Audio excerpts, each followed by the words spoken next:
Para sa pananghalian, Panghalian. ito muna ang ano natin gagawin bago tayo maglaba.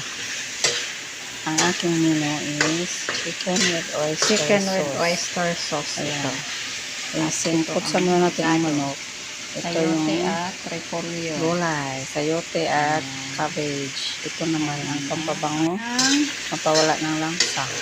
Ang siling haba. Isa-isa mo na yung manok. Singkutsa muna natin para matanggal yung langsa. Chicken Lagyan with natin oyster ng sauce paminta. ito. At ito ang ricado. Sayote at repolyo. Ayan ang mga gulay.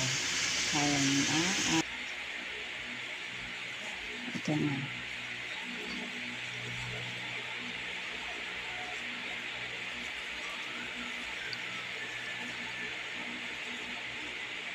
Charan! Ayan na. Luto na. Kain tayo.